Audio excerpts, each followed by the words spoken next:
Make sure you set your team to dash, and don't be the same color as anybody. All right.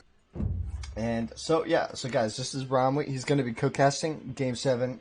This is a nice little treat for us all.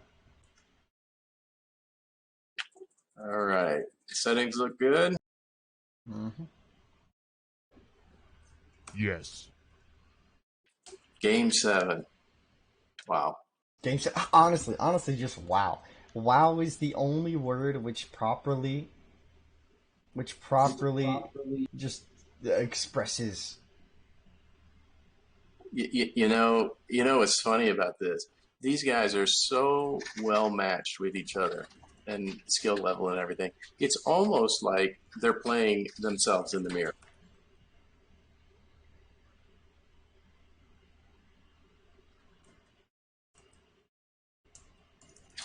Alright, Rom, I'm sorry, but the players have vetoed you as a spec. So you're gonna have to co-cast from your from the stream. I'm sorry, buddy. Yeah, not a problem. They vetoed it. It's Game 7, so it's unfair for me to change the setting, especially if they disagree. So that's life. Well, it does introduce another person that could potentially cause lag in the game, Yeah. and we have seen some technical difficulties. So I certainly don't hold that against them. Oh no, me neither. That's just how it goes. That's what I mean. They were right. They were right. But yeah, it's just a shame that that's a factor that we have to consider. You know, that we can't even have two casters in real time. Like that's something that's an aspect of the game that we have to overcome. Yes. Well, it is 1992. Oh no, sorry, it is 2019. Just kidding. Yeah, it's okay. Oh, the screen. Sorry, guys. My bad, guys. Chill. It's Game 7. It's Game 7. I have to say, I'm always amazed when these guys start off. Just how well they are at finding their food, figuring out how to efficiently lure that food in, just take care of business. It's really it's really interesting. That's really something. Yeah, I've honestly learned a lot from how many games I've casted. I feel like I've gotten a lot better because I've been just watching the best players play over and over, and you just get so much general knowledge about how things are done. What a build! Well, What a build order looks like. yeah, it was interesting. I don't know if you heard me when we were setting up the room there, but I said, it kind of occurred to me that watching these two guys play, they're so well matched with each other that it's almost like watching them play themselves. It's almost like, if you cloned EmBe and he was playing, EmBe 1 was playing EmBe 2, or the same thing with Memo, Yeah. The first games, the bronze times, I mean, it's like you took a ruler and drew a vertical line in terms of how close they were. I mean, yeah, they both found they both found enough food, and they made the same number of vills without missing a vill, without getting housed, without missing a beat, and then they just clicked up, and at the same time, it was nearly identical. It was just milliseconds off. For set 3 of the games now have been identical times. Yeah, it was funny. You made a comment, and we've talked about this before. How difference between a good player and an expert player is, if an expert player gets a bad map, they're going to figure out how to accommodate it and just play great. What I realized here is that's true when you have excellent players playing good players, but expert against expert, it's almost insurmountable if they get a bad map like that. That one, the incredible one that EmBe had, where his entire gazelle were born in jail. Mm-hmm. Indeed, yeah, like that. Like that's the kind of thing. That's where you realize the caliber that both of these players are playing on. Just like that 30-second difference, or just that 500 food difference, which when you put it that way is a lot of food, and you understand why EmBe just folded that game. Like he literally couldn't play. But then we saw the next game, Memo had a pretty bad map where his gazelle were kind of jailed, and at least not jailed, but they were unpushable. Right? He couldn't lure them to his town center. And we just saw a Memo fold that time, and then you realize that when these players get these even maps, it's just going to be an incredible game because they're not going to mess up too much. You know, they might lose a Vil during a lure with an elephant, but that just happens. Right. And you know, that's part of the reason you have a best of whatever, 3, 5, 7. Mm-hmm. And you know, in the finals in your tournament, you give the players one option to pull the plug on a bad map. Not doing that for a show match here, because this is just for fun. And Yeah, and you don't want this to go on forever. If you give each player a restart, that adds another 20 minutes to the tournament, really, or not to the tournament, to the show match, and it's already long enough. I think. I mean, this is game 7. We're at 2.5 hours into the show match. You just can't fatigue the players too much. Like, they can only play for so long before it gets unreasonable to keep asking them to play just for spectators and for fun, you know? They need breaks. They need their coffee break, right? If this were a work environment in the US, they would have had at least 2 breaks already, right? Technically, they could have taken like a 15, but we didn't really give them too much. I think they'd be calling their union reps, you know, to try to get. Yeah, man. But let's check a timeline here. 28 to 25. We've seen this before. EmBe going for the larger economy, but he'll be a little bit behind. Then Memo's going to be faster. Memo's clicked up the tool. He's hit that tool. He's building the first building. He's building that range. Does he have the market somewhere? And I just don't see it. No market yet. So he's going to be a little bit slower than his tool time. You know what's interesting here is we saw some varying strategies in the tournament.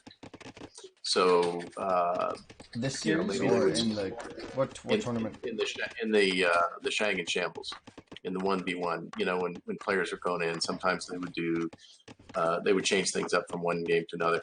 But the build order, what these guys have been doing in here, and it may be because of the sets, but it's really the exact same build order every time, right? Mm-hmm. And it's the player that can execute that build order, you know, more precisely than his opponent, that gets him just, you know, even a half a minute quicker. And it makes a huge difference. Uh-oh. Some gold being mined. Oh, quick to notice, though. Didn't let that get out of it. Yeah. And yeah, you notice it was only the one game that Memo tried to push to iron, and it doesn't appear like I think he's just given that up altogether. I think he's just, you know, continue to fight in bronze. And as you've been noting, EmBe, superior economy, and, you know, Memo's been focusing more on the larger army. I mean, not even a larger army. I think we have to give credit where credit's due. Both players are playing nearly identical build orders.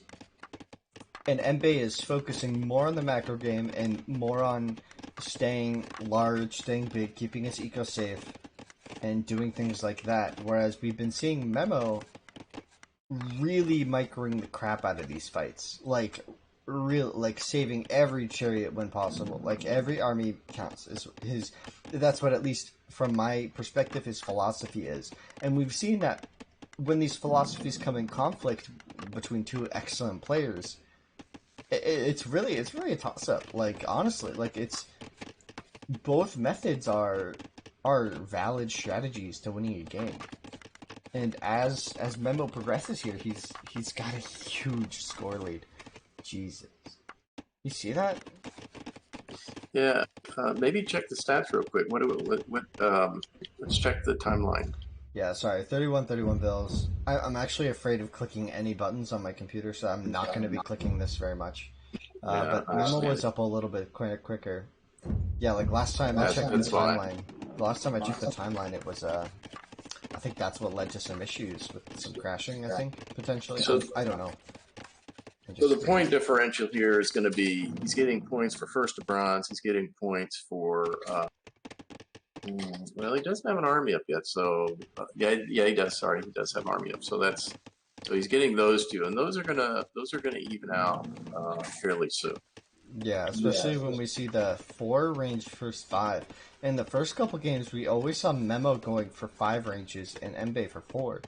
Maybe EmBe learning a bit from his mistakes. He could be losing a Vil here, though, on this side. What just happened there? Deleting You that know, granary. what's interesting about that too is, EmBe with the stronger economy really wasn't maybe maximizing it given the smaller number of frames. Well, he always started with fewer ranges, built a larger economy, and then had more ranges by the end of the games that he won. Every game he won, he ended with more ranges. Now, Memo, you'll notice, is nearly fully walled, but he has left a hole here. And I wonder if he's noticed that. That's going to be pretty rough for him. EmBe's been doing a really good job of raiding, taking a part of his army, running it around the side, and picking off a few vills, and very significantly causing Memo to pull back his army to deal with that. And EmBe's been using that strategy very effectively. Memo's employed it a couple times as well, but I'm sure we'll see examples of that come into play here. Here comes Memo's raid, but it's going to get spotted. Surely, unless he veers to the right. Yeah, okay, so he veers to the right. He could actually... Whoa, that's a really early government center from EmBe, and going for that really fast town center, maybe not feeling the pressure from Memo, and feeling some freedom to boom here. Do we see a similar strategy coming across? And yes! Both players going for really early government centers. They're just feeling it out. Neither player has committed to a fight yet. Both players feel safe in their respective maps. Memo's gotten a few Vil kills here and there, but nothing to deter EmBe too much. Now, yeah, it's just 2-4. I mean, this is really close. So see how quickly the points have readjusted here, right? We actually have EmBe with the lead now. I mean, if you had just looked at the points a couple of minutes ago, you would have thought, "Oh my God, what's going on?" It's just a artifact of how the points are ordered early in the game. Yeah. Artifact. I mean, wait. This isn't nothing. The artifacts. He's immediately lost it. I wonder where it was. Because that would have been funny if he just hoarded the artifacts. Is this a standard victory? Oh yeah. It's interesting here. These guys are so competitive, and this is just a show match. This is just for for their enjoyment, the enjoyment of the viewers. Have a nice event, but these guys are so competitive. It's 3-3, final game. I think they're playing a little bit cautious here. I think they both want to get that knockout punch. We haven't seen it. I mean, look at the size of the armies on both sides. We haven't really seen, and they know where each other are. We haven't seen the engagement yet. And he's poking the bear here. And Memo's got this weird hill to work with, but look at this way the hills work here. If both players play it right, there's no hill advantage to anyone. Oh, and this is a really big engagement in the middle of the map. Ooh, the ducking left, the ducking right. So many chariots dying there. We'll have to check the kill loss after the fight. But Memo seems confident enough to come forward and build another range up here. Apparently, belief in the hill is strong. There's a lot of EmBe's army was downhill there. I wonder if EmBe is getting gold at all. Maybe you can pan over and see. No gold. No gold yet. The reason I ask that is because we haven't seen the massive. Oh, there it is. There's a bigger grouping coming in. Mm-hmm. Still not that big though, given how especially with this hill that Memo can work with. I mean, EmBe can get up on this hill and try to fight, but the houses kind of block a lot of the space, and Memo could at some point build more buildings there just to prevent this kind of aggression. But yeah, I think Memo realizing how large this is, and look at the range advantage now. 7 ranges to 6. Once again, still just 1 range up, and he's poked his way through on this side of the map. Memo forced to retreat from 2 of his town centers. 3 of his town centers will go idle if EmBe pushes in here. EmBe's here's what he's gonna do. He's gonna take the bulk of that army, probably attack, try to distract Memo, and then he's going to, while the alarms are going off up there, he's gonna try to sneak in some kills down. And he got a lot of kills here. 3 now. I don't think Memo's noticed it. No, he noticed immediately. He was already house walling it. Oh yeah, that's true. He just can't dedicate too much micro to those bills because this is where the micro needs to be placed. You know, and this is where the snowball effect happens. I mean, when you get a bill lead. And there's the GG. Yeah. Holy crap! Wow, that was the fastest game in the series. Other than when EmBe had no map to work with. Well, yeah, I didn't really consider that a game. That was unbelievable.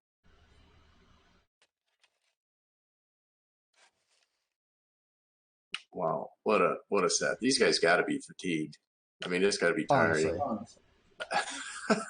For you just casting it for this long, can you imagine the clicks and the tension of trying to, micromanage all the dancing with the chariots, the bills running, everything. Mm-hmm. Man, incredible game, guys.